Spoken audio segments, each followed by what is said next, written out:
we do this to sort of teach people about what these animals can do and how to avoid being attacked by crocodiles. Right? We're very, very lucky here in Australia, right? Because all crocodile attacks happen in or around the water's edge. Right? So in other countries, people are forced down to the water, for gathering drinking water, washing their clothes, washing themselves.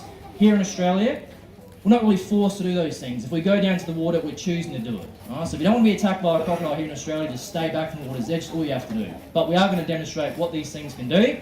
And throughout this entire demonstration, he's going to be trying to take me down. He just instinctually, he cannot help himself. Right? Now before we keep going, I'm going to give him a bit of food. You see, it looks like he's very, very keen today. So I'm going to bring him up over in front of the cage on the other side. I'm trying to get a bit of food in his mouth. I can still see him lurking right there. And some days you come out and you just cannot see him at all, but I can see a sort of very, very dark, ominous shadow out there. See if we can bring him up again. See you there, dude.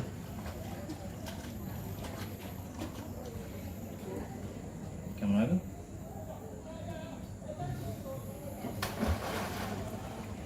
Coming up. Have a crack, dude. Have a crack. Come on. Bit closer. Bit closer. I was close enough. I'm going to bring him around here, guys, and have a look at his teeth if you can. Come on. This dude has a cracking set of teeth on him. Look at the food. Look at the food, dude.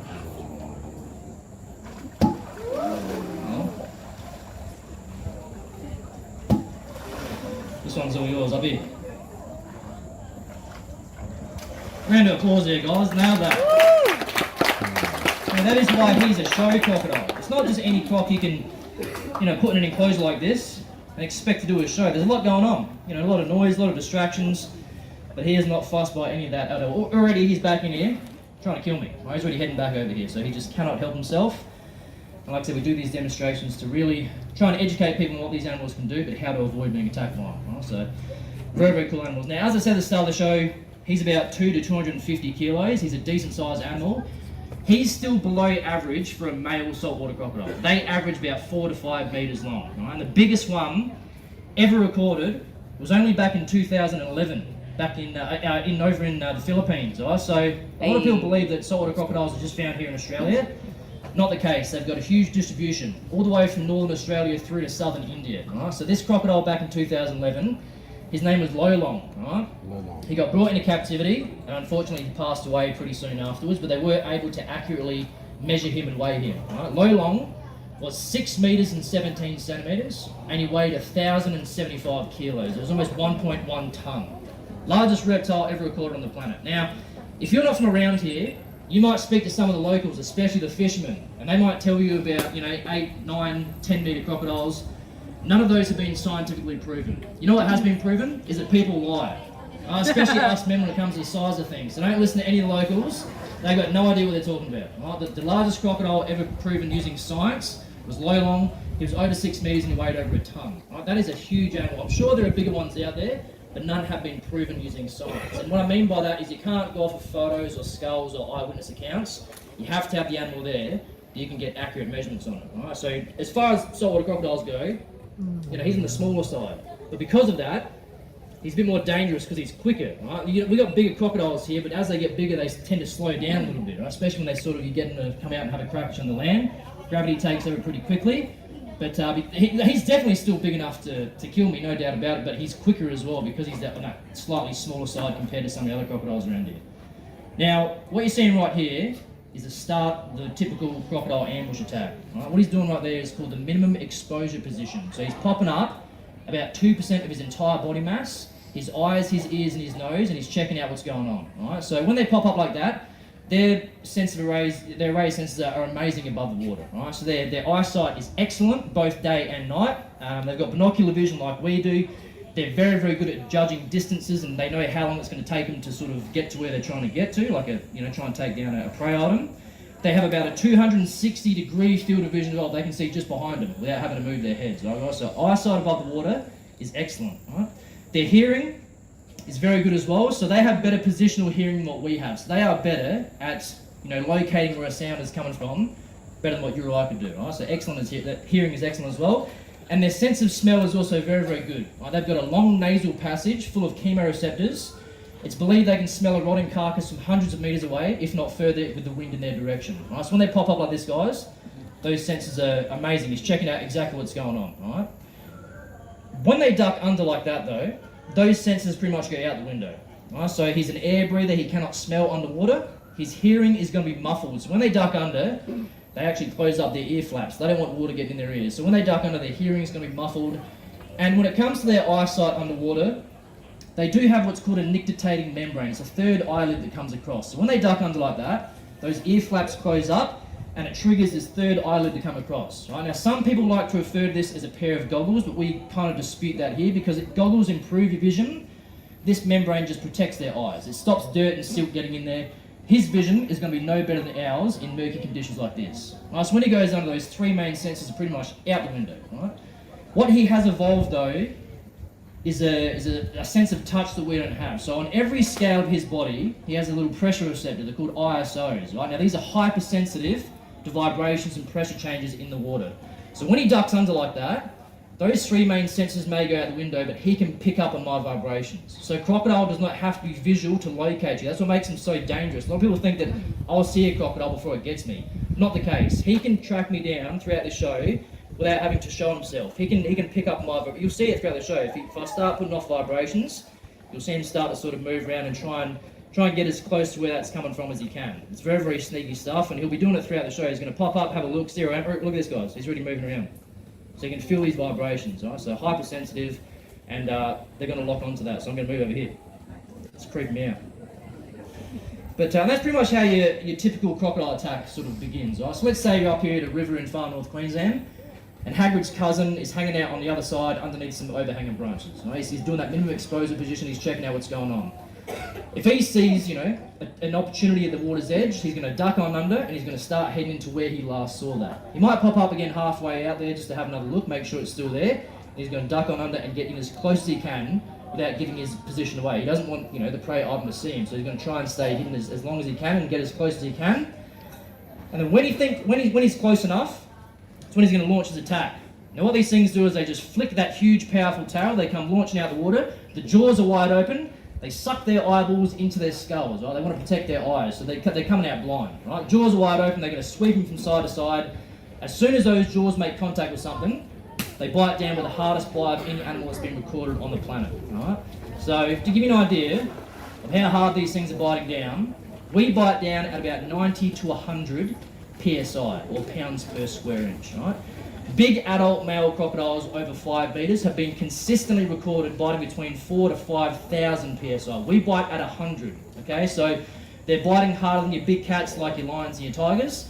They're biting harder than great white sharks. They're biting harder than female hippos, but apparently no one was game enough to go stick a bite force meter in a male hippo's mouth, so they have not been tested.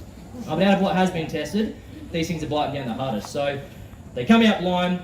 As soon as they've got you, they do a U-turn, they take you back in the water, and they're going to drown you. That is primarily how a crocodile kills its prey. Right? They've evolved to take you back out there and drown you. Let's say, God forbid I stuffed up during the show and he grabbed a hold of me. He's going to take me out there, and I realistically give myself 10 or 15 seconds and it's going to be all over. He's going to take me out there, he's going to hold me under, and I'm going to drown. That's how they kill you guys. So a lot of people think that they use the death roll to kill their prey. It's in the name death, but the death roll has evolved to help them do a couple of different things. It's not necessarily to kill their prey. Right?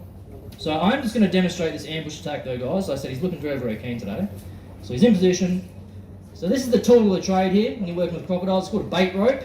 It's just a bit of cowhide attached to some natural fibre rope. So I'm just going to get his attention back over here and see if we can demonstrate this ambush attack. I'm going to see him lurking just out there. See if I can bring him over a little bit closer. Come now, dude. You know, crack. Come on, dude. Come on. Oh, wasn't meant to happen.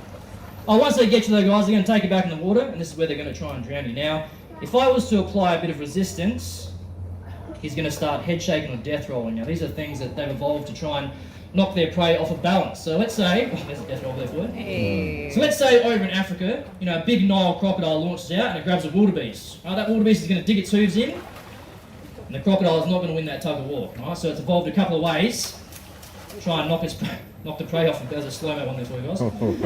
Try and knock the prey off balance. That's awesome. He's going to give us another one, I reckon. No, there's the half one. Here, dude.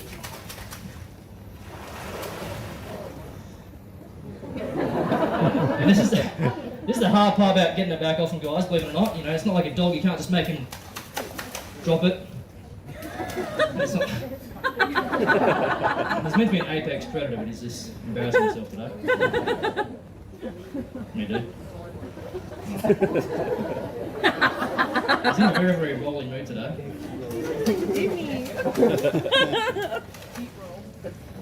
You gonna go back?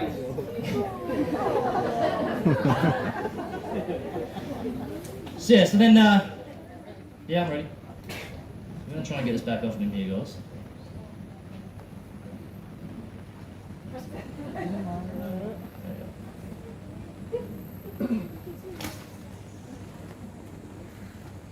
Now, as he goes to swallow this, I'm gonna try and rip it out of his mouth with my ninja-like reflexes. Come on, dude.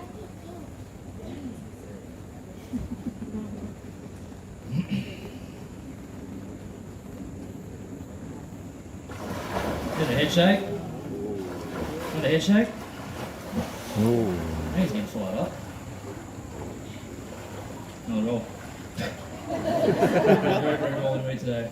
So the first thing we're going to use that death roll for, guys, is to try and knock prey off of balance to get in the water. Right? And then once they do dispatch their prey, once they've killed their prey, they have to break it up into smaller bits so they can eat it. You know, they're not like a snake, they can't just swallow their prey whole. So they've evolved. Sucked in. You gonna get that bit of food, dude? You can see it.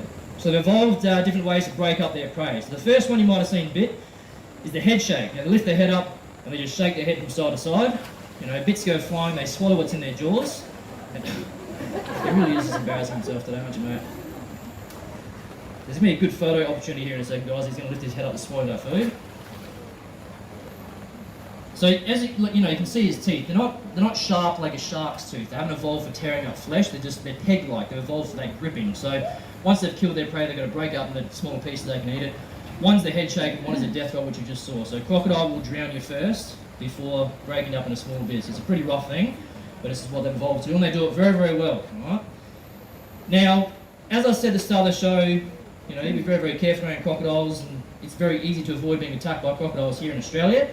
That big bright yellow sign over here, that is telling you that a crocodile has been seen in that water body somewhere in the last 100 years. So please do not hang a towel in that and go for a swim, which we have seen people do. That's called natural selection, right, guys? So don't do that. You know, when you're up here, you want to stay at least 5 meters back from the water's edge at all times.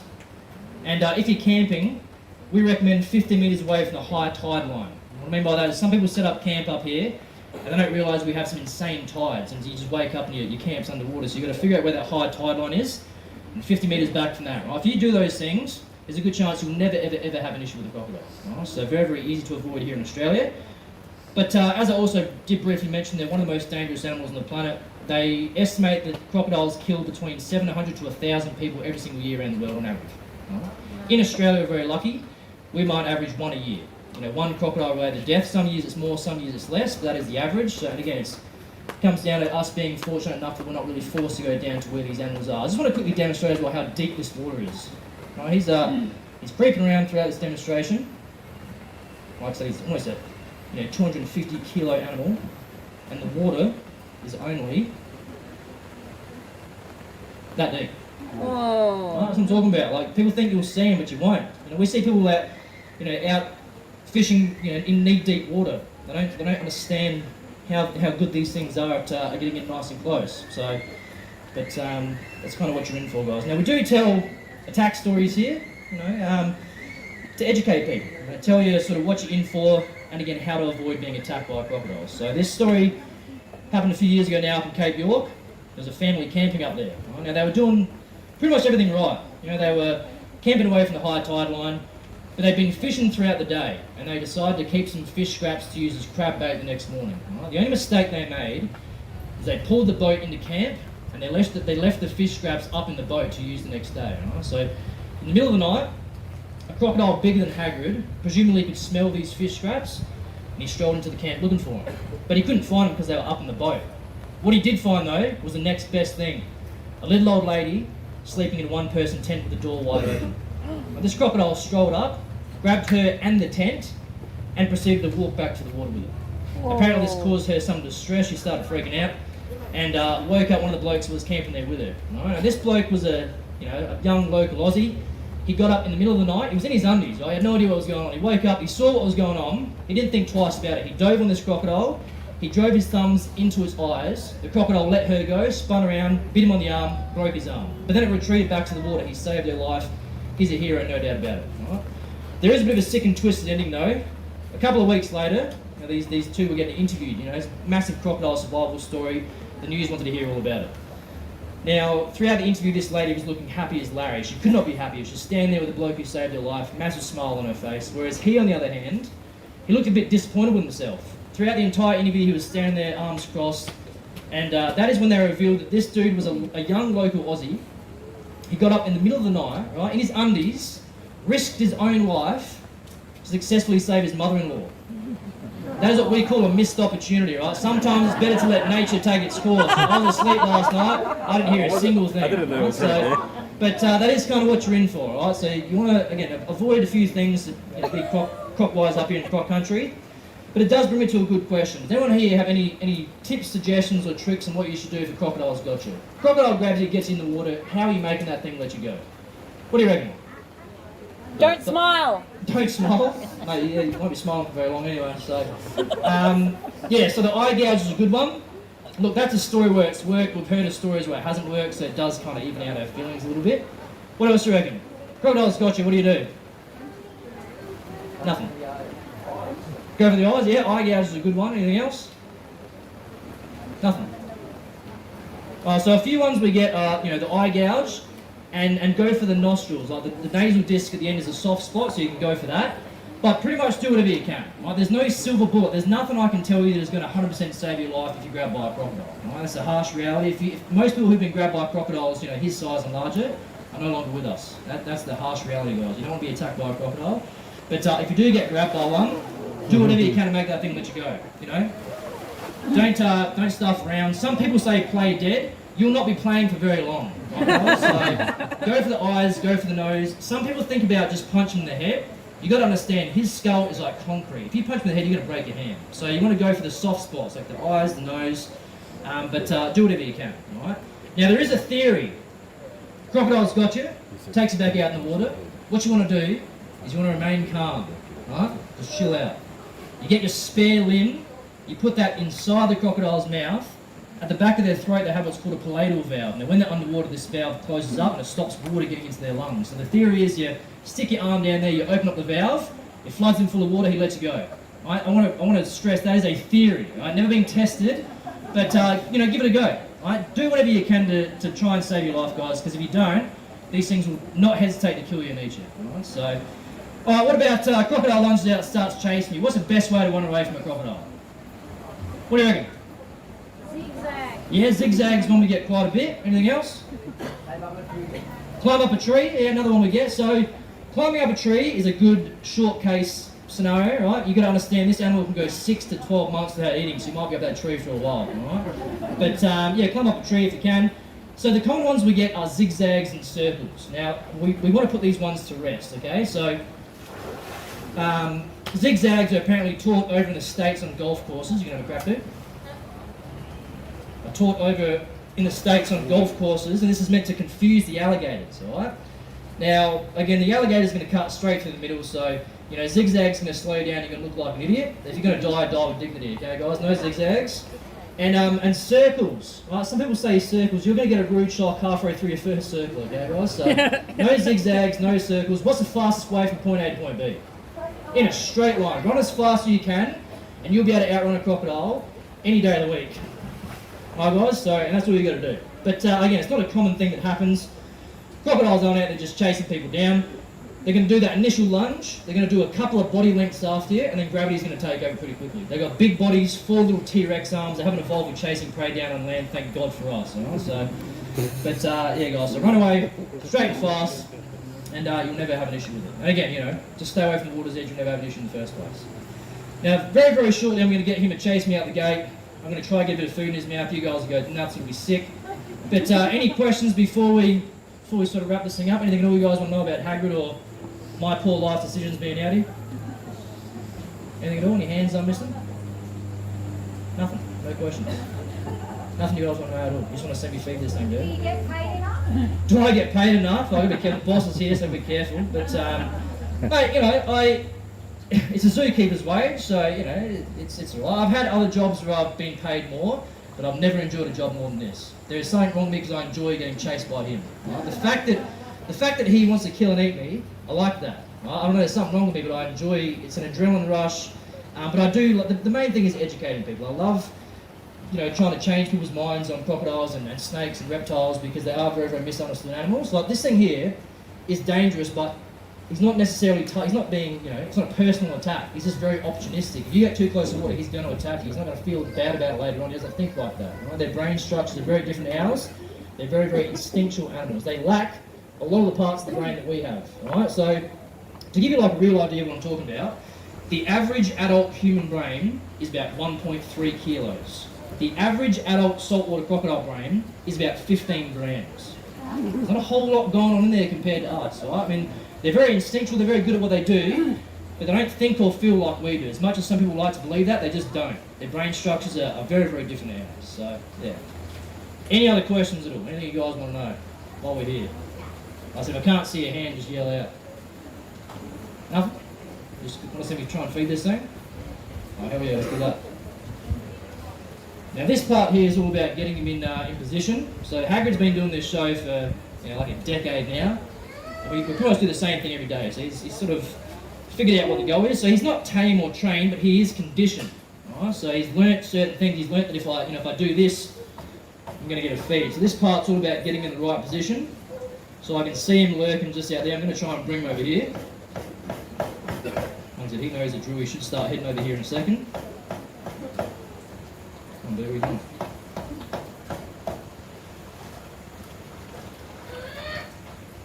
Here we go, he's coming over now.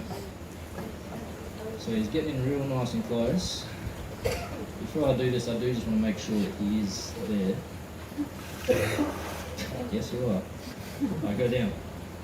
Good boy. You got that gate, mate? Please don't close it on me.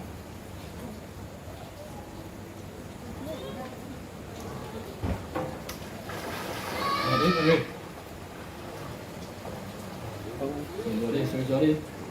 There you go, guys. There's your attack show. Hope you enjoyed it. If you do have any other questions, feel free to come and see us. If you guys are sticking around, there's still plenty on. So at 4 o'clock, you're going to have a cassowary talk. If you don't know what a cassowary is, imagine an emu dressed in drag. Right? And 4:30, right, is the koala talk. If you want to learn about the most boring animal in the world, go check that out. Right, guys? But I hope you enjoyed. I hope you enjoy the rest of your day here at Harvey's, everyone. Thanks a lot, guys.